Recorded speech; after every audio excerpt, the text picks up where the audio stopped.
Hi, and welcome back to our channel.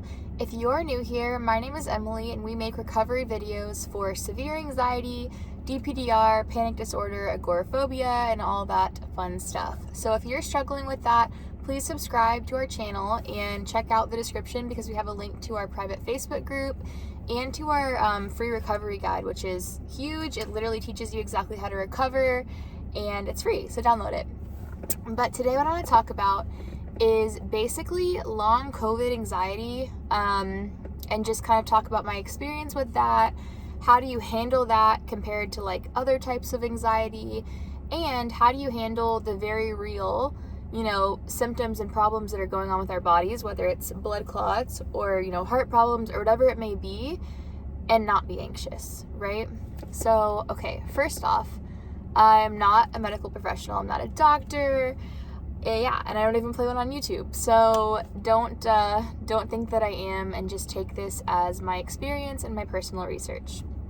So, long COVID anxiety, why does it happen? I have an interview with Dr. Groisman on this channel you can check out, and that's going to really detail a lot about what he does as far as a long COVID doctor in the United States. And we just talk a lot about COVID, anxiety, supplements, like all kinds of stuff. SGB. So as far as that goes, anything can sensitize our nervous systems. This can be COVID. This can be any other virus. This can be the COVID vaccine or another type of vaccine. This can be pregnancy. This can be a car accident. This can be trauma. And it really doesn't matter what it is that sensitizes us, but COVID is definitely something that's popular right now and something that's having a pretty big impact on people's nervous systems. So, kind of when I say the word anxiety, I hate using that word because, people think of like, I'm anxious before a test, or I'm anxious before, a date or an interview or something, and they don't think of massive chronic symptoms 24/7 that can literally mess with like reproduction, hormones, eczema, like you name it. Anxiety can have a severe impact on your body, and this is like chronic anxiety when your body's in this hypersensitive state 24/7. So COVID can wreak havoc on the nervous system. One kind of fun fact is, for me, I lost my smell. It's still not back all the way. This was back in like 2020, and I lost my smell, and at the time they were saying that smell was like the olfactory nerves or whatever in your nose were damaged, but now they're finding out that this smell is actually linked to the sympathetic nervous system, which is your fight or flight system. And so how do they know this? Because they're doing the stellate ganglion block, which is a nerve block in your neck that I actually had done recently-ish for loss of smell, but Dr. Groisman does them. There's several other doctors that do them. And this is a procedure that was done for PTSD for many years, and now they're using it to restore smell. So all that to say, smell is connected, or the loss of smell is connected to that fight or flight system, which is kind of proof that, we're turning on the fight or flight here when we get COVID. And again, this is not the first virus that's done this. There's been viruses in the past that have, caused loss of smell. So yeah. But it can cause a nervous system kind of overload. And for me, I had COVID back like in 2021, and I recovered besides the smell, and I just thought I was fine, whatever. And then a few months later, I started having panic attacks. Although I didn't know they were panic attacks, I just ended up in the ER, felt like I was dying, chalked it up to like low blood sugar or too much caffeine or something. And then suddenly I had a surgery. The surgery kind of iced the cake of my, stress threshold, because the way that I view it, it's like you have a cup, right? And once you overflow, now we're getting the panic, we're getting the chronic symptoms, whatever it is from anxiety. And so for me, it was like I had work stress, I had, relational stress, I had so much things going on in my life, and then I had COVID. And so now I'm like, whoop, way up here. Now I had surgery. So it doesn't really matter exactly what it is, it's just kind of like the impact that it can have on our bodies, if that makes sense. But anyway, so I had the surgery. Watch my long video if you want to hear all about it. But my elevator speech is that December 8th, 2021 woke up from a gallbladder removal and had severe anxiety symptoms, didn't know it was anxiety, which again, anxiety, right? Nervous system problems.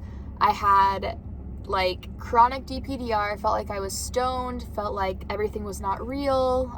The colors were way off, my depth perception was off. I had chronic dizziness, like everything was kind of moving. I had heart palpitations, I had insomnia, I had internal shaking, you name it, I had it literally.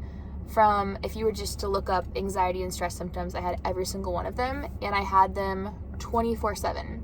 Literally quit driving for, a solid 6 months. I didn't even get in the car. And then, besides to go to the doctor as passenger, and even that was horrible. But I didn't get in the car.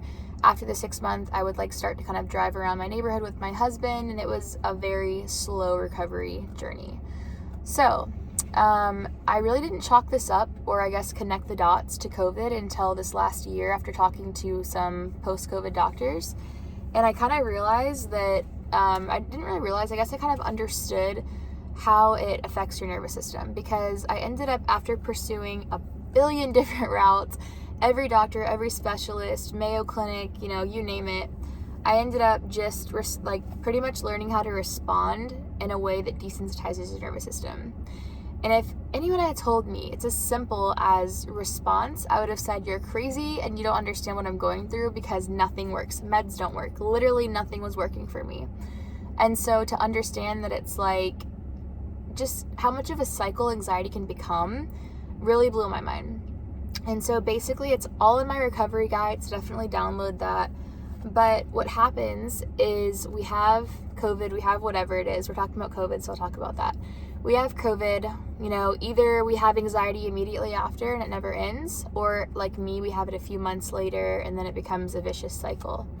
But what happens is we get these sensations, which COVID in itself can cause, physical sensations, and anxiety can kind of pick it up as a threat. And once our bodies are sensitized, our fight or flight is way more ready to fire, ready to go, kind of, zoned in, for lack of a better word there.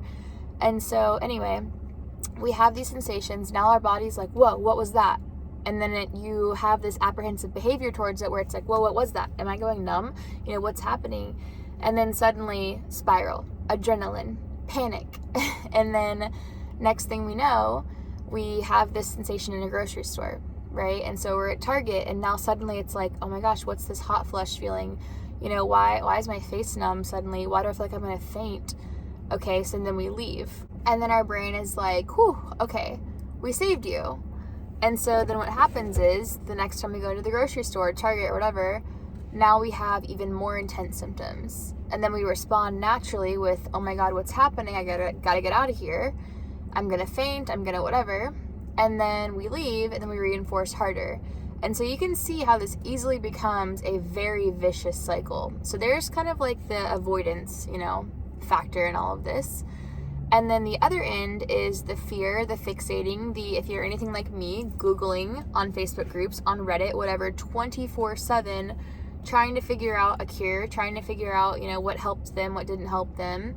And we basically get ourselves into this very, very, very vicious spiral that literally took years for me to get out of. And to this day, I still have, driving at night is still tricky for me. I still have head pressure, everywhere, head pressure, headaches that have not, fully gone away. And so, yeah, stress and anxiety and nervous system sensitization can wreak havoc on our bodies.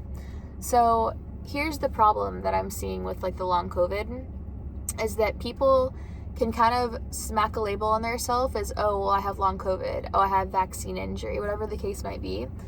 And yes, these things are real, but it's also kind of how do we live our life? How do we move forward and either, continue to pursue medical help, which is fine. I'm still trying things myself. I just got the SGB done. I've tried the nicotine patches, which is a long COVID thing. I've tried a lot of different things. And I'm not the kind of person that's just kind of oh, well, this is how it is. Just gotta pretend like it's okay. I'm definitely not that way. But I'm also not responding in the way anymore where it's oh my gosh, panic, what is this? What is this? I'm not even living my life anymore because I'm Googling 24/7 trying to, cure myself. And all that I'm doing is telling my brain over and over again that I'm not safe, that I'm not fine, that it needs to keep, my fight or flight system turned on. It needs to keep protecting me, which is giving me more symptoms, and you guys get it. So yeah, how do you handle this when you do have very real medical problems? Because there's people that have blood clots from COVID. There's people that have heart problems from COVID. And for them, it's like learning that you have to kind of separate the anxiety from the problem. Because I know people in my life that have had cancer, for example, and they're just kind of like, oh yeah, I've got my doctor's appointment Tuesday, and then we'll see what they say. And if it were me, when I were going through all this, I would have been Googling every second of the day until Tuesday. And I would have had worst case scenario, best case scenario, likelihood of everything happening. And at the end of the day, it's like, what good does that do you? It doesn't do you any good. And I am all for self-advocating when it comes to doctors, because I do understand that, a lot of times they're 5-minute appointments and the doctor's kind of like, see ya, cool, okay, bye, here you go, here's some pills, good luck. And so I get all of that, but we do have to take care of ourselves here and understand that it's response is massive when it comes to handling this type of stuff. So I guess to kind of answer that question, if you have real, not that anxiety isn't real, right? But if you have actual medical problems that need care from a doctor, it's fine to continue to seek help, but in between appointments, we have to let things go. We have to respond in a way that it's with what we teach is called the ideal response. So it's an acronym and it stands for I, identify. So you can say identify. I'm super scared, about my heart problem that I have post-COVID. I feel like I'm scared that I have a heart attack. I'm watching people on TV have a heart attack. I'm watching young people have a heart attack. I got the vaccine. I got the vaccine type that is giving people heart attacks, whatever, right? Whatever it is, I. De-designate. Okay, while this is very real, all of my emotions and reactions toward it are anxiety, which is, it is what it is, right? So designate it as anxiety, designate it as adrenaline. If you're feeling maybe panic, you can say, okay, this is adrenaline.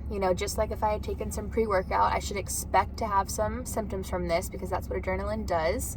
Really explain it to yourself.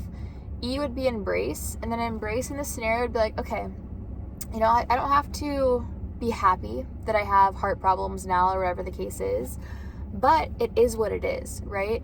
I have an appointment next week, and until then, I'm going to make the most of every single day and live my life. And as these thoughts enter my head of what if, what happened to them? What if, what about my kids? What about this? What about that? These are just anxious thoughts and they're not serving any purpose by me engaging with them. So E is kind of like acceptance in a way, the embrace is kind of like acceptance and accepting it for what it is and accepting that there's so many things that are out of our control. And when it comes to anxiety, when it comes to long COVID, recovery, when it comes to pretty much anything in life, there's lots of factors that are out of our control. And I find with myself, with a lot of people that fall into this, that's a personality type that is very common, is just kind of that desire for control. And there's nothing wrong with that. I like to have control over my own life for sure, but unfortunately, 9 times out of 10, we really don't. And so control what you can control, and everything outside of that, we have to kind of accept for what it is. And then A is address the task at hand, which kind of brings you back to if you were doing the dishes, and then now you're suddenly thinking about all of these things. Okay, go back to the dishes. And then L is the live your life, to kind of turn it into the word ideal, and it's more of a blanket statement.